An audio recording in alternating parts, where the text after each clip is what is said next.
Vamos a jugarme el Super Sigpo. A ver si no me hace trampa aquí también. La estrategia es apostarle a los de aquí abajo, a todos. Y espero que caiga un multiplicador.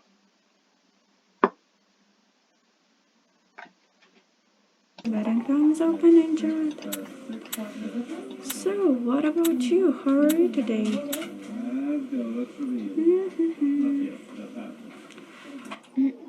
¿Con qué número les gusta? Son demasiados. Small, big. Surely is double 2 and 5 and Oh, hay dos palos. Me pasaron a fregar. odd numbers. Congratulations to the winners. Congratulations, special compliments to you. The betting time is open. Enjoy. El problema es que cuando se repite un número, perdo con el otro. Here is the red. But there, I have a new need. Multiplicador aquí abajo.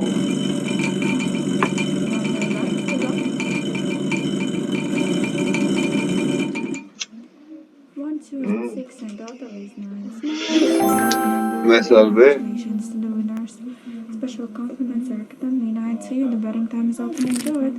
But I will tell you, I today without the red nails.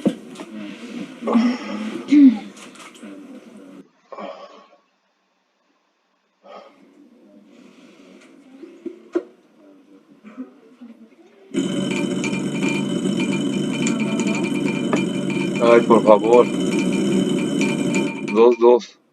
Uy, no.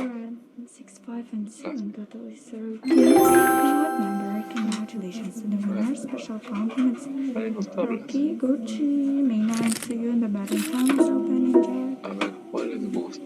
Arriba. Vamos a pasar el big.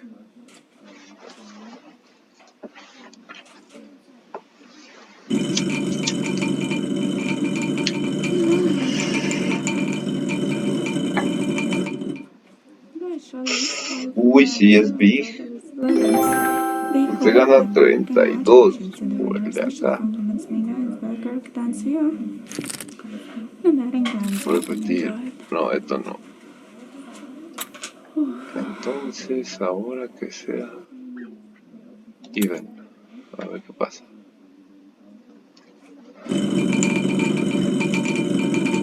Uy, uy, uy.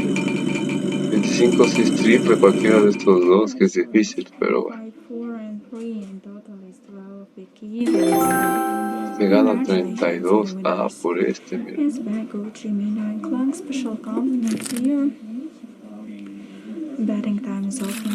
La apuesta es de 28, 32, 4 pesos. Ahí está. Ah, multiplicador sencillo.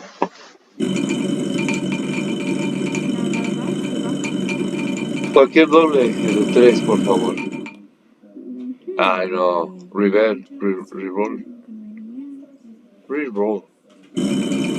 Eso. 3-3. Ay, no, y estuvo peor. Perdí mis 4 pesos que había ganado. Congratulations to the winners.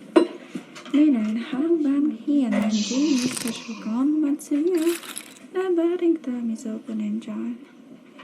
Hello for everyone. Welcome to the game. Oh, ese no.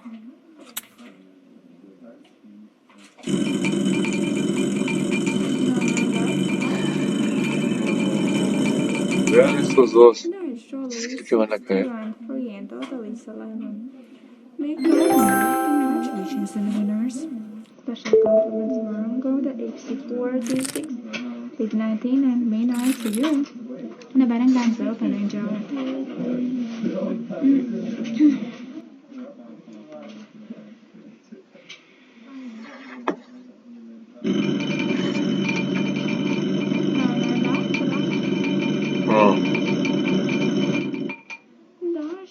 Molestes. 6 and 2, total is 30. Igual que casi no cae pars. Congratulations to the winner. Special compliments. His back may not see you. The betting time is open and closed. Hay dos más. Avisa al multiplicador si no hay. Here.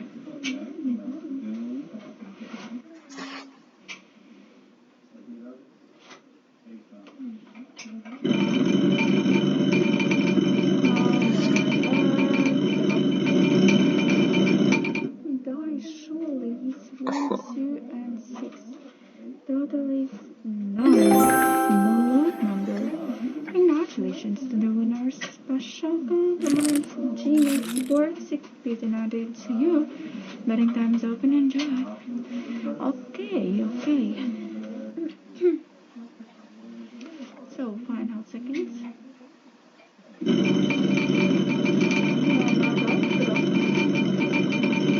Oh, nada. The shows 6, 4, and 5, and total is 15. Big odd number. Congratulations to the winners. And special 24. compliments. King. Peterman is 36 to you. The betting time. Nos vamos como llegamos.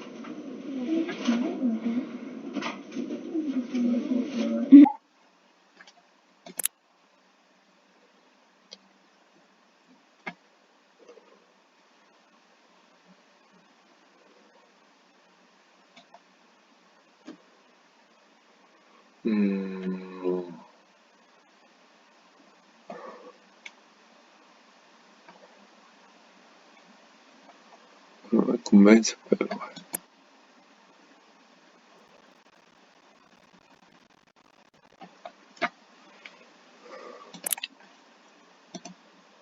Behind this window, I really do hope you enjoyed. Also, there is a tiny the penguin dancing already. Yes, apuesta. And we're checking out the next one, which leads us to the level number 6. And that's the color green. Up and up we go. Astronauts, we're chasing after you. So guys, you already know what that means. But please be careful, as this is a tactical game. The more greens are out, the less remains in drawing machine, but the red amount stays the same, which are 8 in total, but in this case 7 of them, as one is already out, and here follows another one. So unfortunately, that is a crash with a 5.6. Back to the 6th level goes for 33 of you. Congratulations. All we can say for full and Moe, you're top 5 winners of the game. And as well, new betting time. So here we go again, as bets are closed. Let's take a look. Green or golden light, that's all what you're asking for, and we do go for 2 red lights. Thank you, everybody. The game's been finished. The new betting time also is open. So all teams, good morning and welcome to the Cash or Crush studio. Actually, this is a fantastic moment. You're joining as betting time just open up. So you can jump in and place bets if you're ready. Still ready to wait to join us for the game. And as well, time is up. Bets are closed. Here we go. Without drawing. As the first follows up to be the color green. Starting out the flight. Don't forget to put the seatbelt on, guys, but we would need to go for the extra landing, emergency landing or something, and also make a decision. As in case if you do have some questions about it, let me know by using a chat on your right side. Also, there goes the color green, second level, here we go. It's like, level up. As in the video games, you know, I can pretend time in such a one. If you do prefer that. And also, how are you feeling, guys? That's a Friday's morning time. I assume that while the morning you're still sleepy, but do you Amarilla, have perfecto. a fantastic plan, because this fantastic golden ball, you did the protection shield, 79 participate. So while the green balls are coming out, you're totally safe and no decisions are needed to be made. As the golden protection shield, guys, unfortunately, you gotta say that straight away to color red schemes, protection shield is broken. But at this point, with a level 3rd, 2x potential catch, you need to choose what to do. Hi, CJ. Hi, girl. Good to see you. Haven't seen you for quite a long while, actually. So, also, we do go for another drawing, which brings the color reds. Unfortunately, double reds breaks it through and crashes down. However, 2x applies for 38 of you. Congratulations. And comments for top 5 winners. JK, Lewis, and Scan and Spacer. Those are you. Everybody, in fact, do have the chance to be in a top 5 winner list as bets are closed. As the top 5 winners are just those who managed to catch most beautiful and highest victories during the rounds and during the cash out. Also, color green, starting the flight. Be aware you can jump out at any moment when you like, guys. The only reason, not a reason, but a point for each you need to follow would be the takeout half continued half amount of the money which you're taking out is about 40 cents. It's all other perspectives. You can take a look and you can do whatever you like. That's color rate, unfortunately. 1.2x supply, 45 winners. Chingada.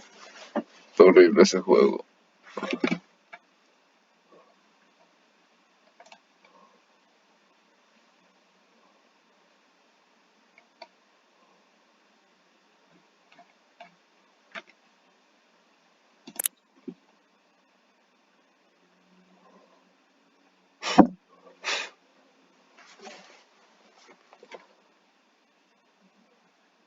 mira, vamos a jugar al Gonzo.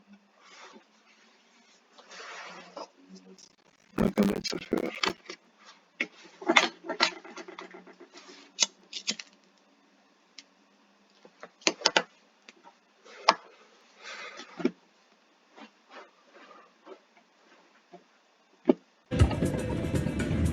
Not like Stardust Crusaders, which ¿Qué? No me dio tiempo de nada. a third of it's in Southeast Asia, half of it's in Egypt, the last third is in Egypt. Asia, Egypt. Yeah, it's just like it's a mess.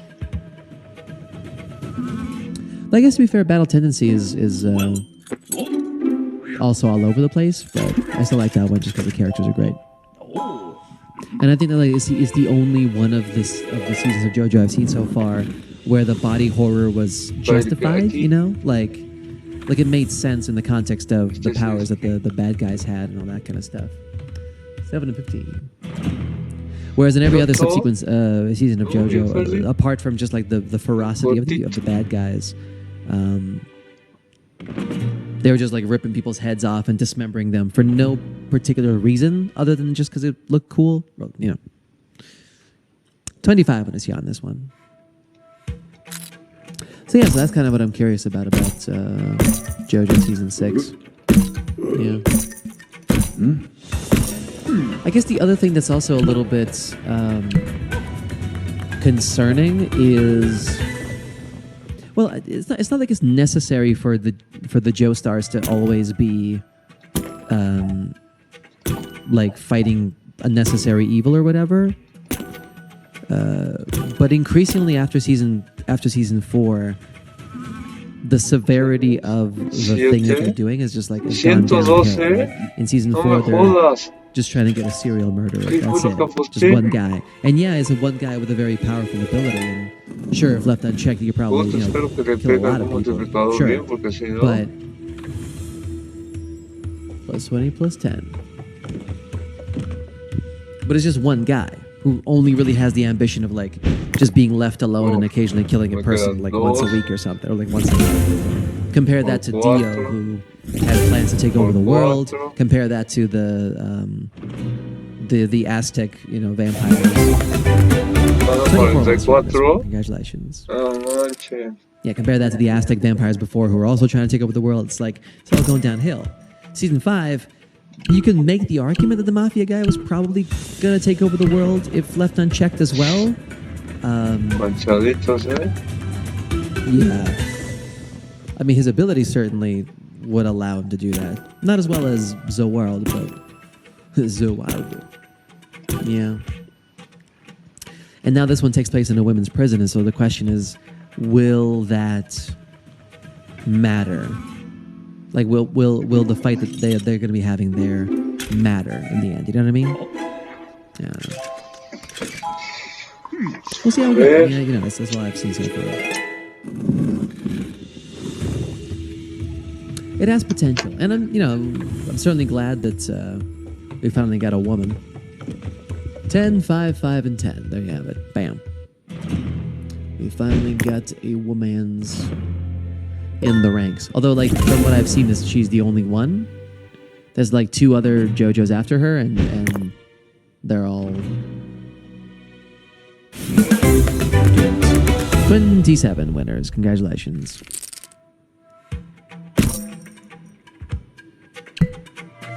So we'll see. It's one thing that, like, actually, speaking of Netflix, there's one thing that has been bothering me a little bit. Peekaboo. There's been a lot of adjustments made. There's been a lot of like inclusive policies and stuff like that, and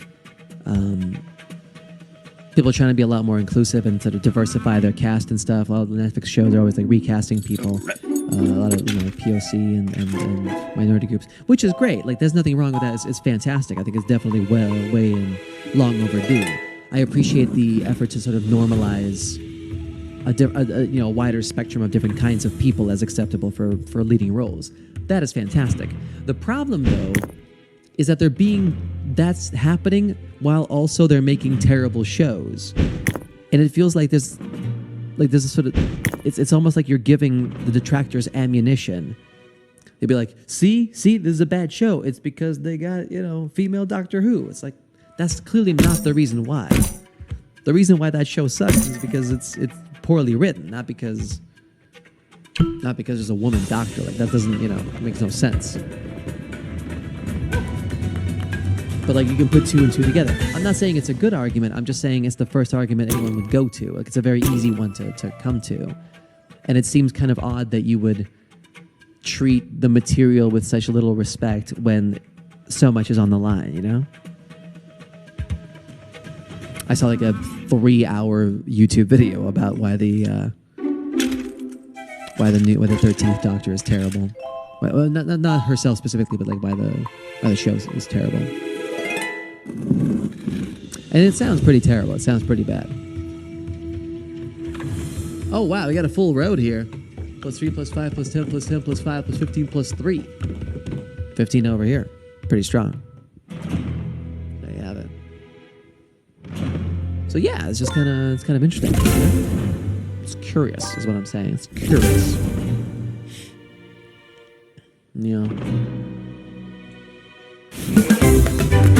30 winners here on this one. Congratulations. Top earner is Eve with $70.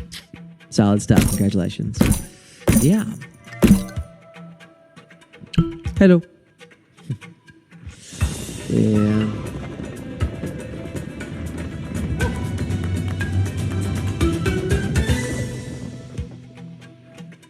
So we'll see. I guess it's just a matter of time before like enough good shows get around. By the way, Lost in Space, fantastic for that. Seriously, just beautiful. Just mwah, chef's kiss. Characterization. Like there's like, I would say actually there's more female characters than male characters, and that's okay. And like, more importantly, them being female only occasionally factors into their characterization, which is great. Like sometimes it's relevant, obviously, like, especially with like regards to motherhood and stuff. That one, obvious. But they're just people. They're really like fleshed out people, They're engineers and writers and doctors and liars and charlatans. It's great. I love it. 44 on the 4. There you have it.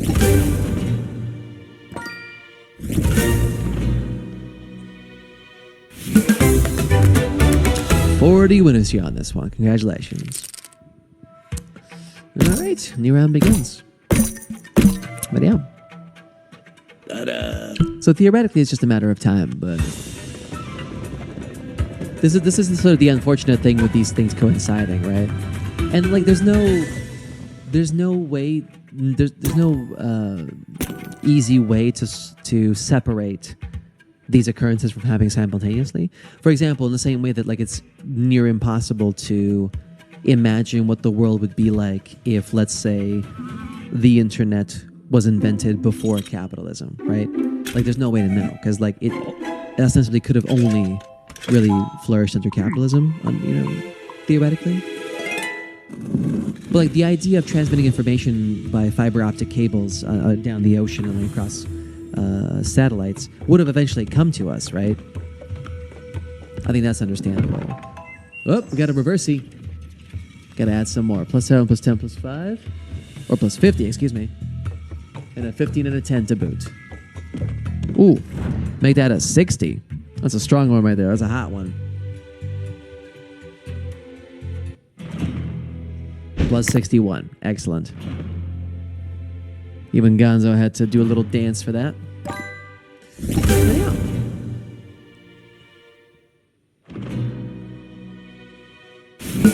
Likewise, it's interesting that, 29 is going to be over here. Unfortunately, we'll never know what it would have been like if Netflix actually bothered writing good shows and also being inclusive and stuff. That second part is nice, but the fact that it's coinciding with them also writing terrible shows is like, it's a bit of a disconnect in priorities, you know what I mean? But of course, we know why I rally. It's just, performative wokeness. Which is a good signifier in general, but just like in the interim, it's unfortunate timing. Well, you know, things can't always be perfect, you know what I mean?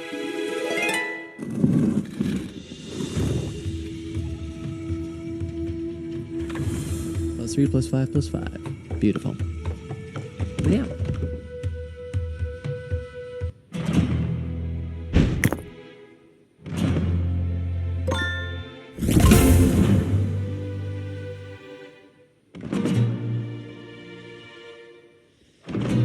You know, the one I wish would come back is Dirk Gently's Holistic Detective Agency. I wish that one would come back. Because that one was dope. I really enjoyed that one. That one was awesome. Elijah Wood, that British guy. Because they had a whole mythos behind it. That's the whole thing. And yeah, I think they kind of over-explained it a little bit towards the end, but it still had potential. It's had a lot of potential, honestly.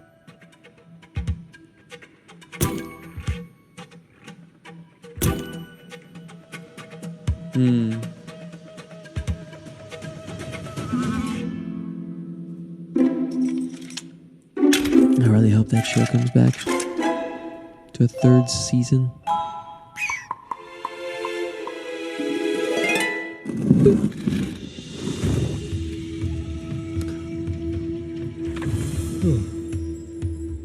Oh well.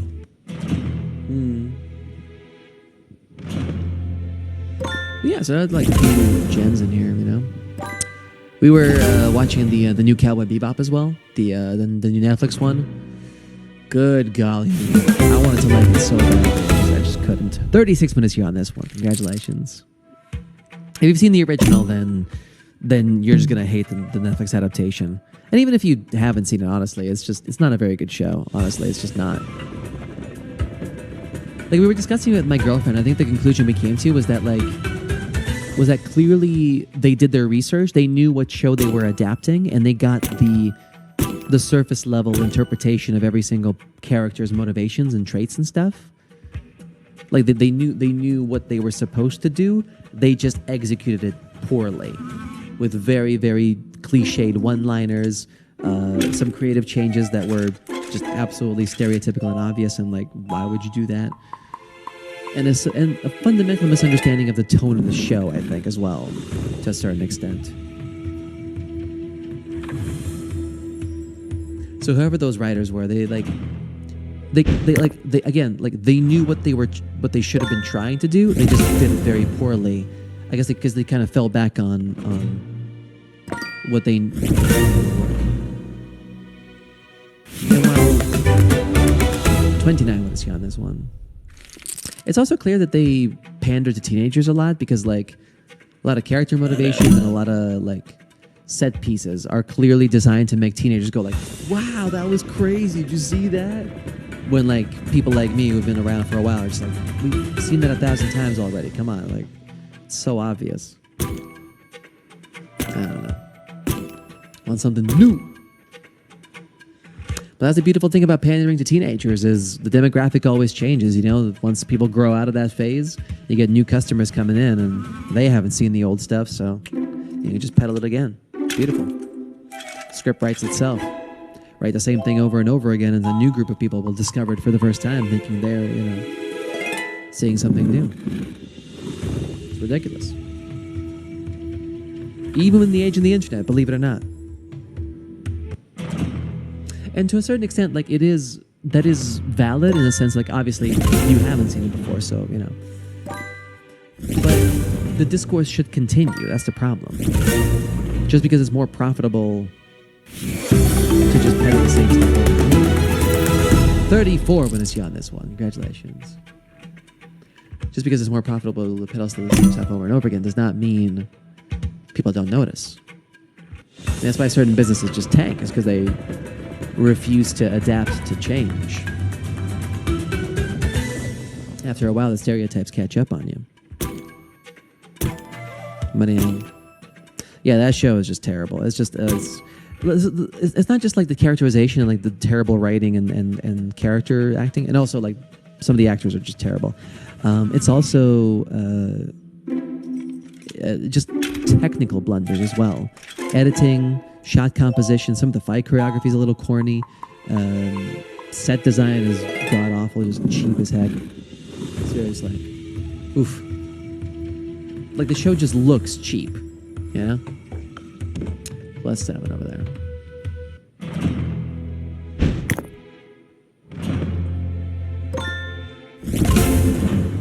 And that's one of those things that's like,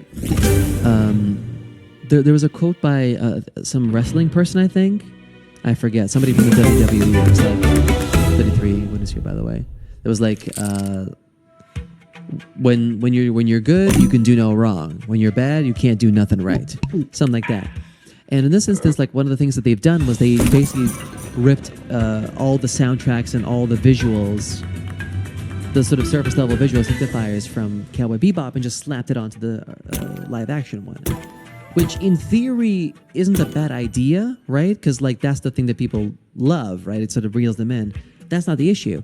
The problem is that it really accentuates how bad the show is, more so, right? If the show was good, it would be a good thing. Like, oh, they stick to form, they stick to tradition, okay. But because it's a bad show, it's now seen in a negative light. At least that, I think so. But like, oh, they're just trying to pander to me because the rest of the show is bad. They can't give me a good quality show. Instead, they just, try to pump my nostalgia up. +5 over here. That's what it is. It's terrible. It's just terrible.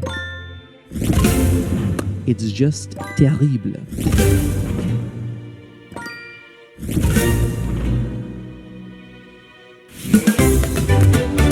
36 minutes here on this one.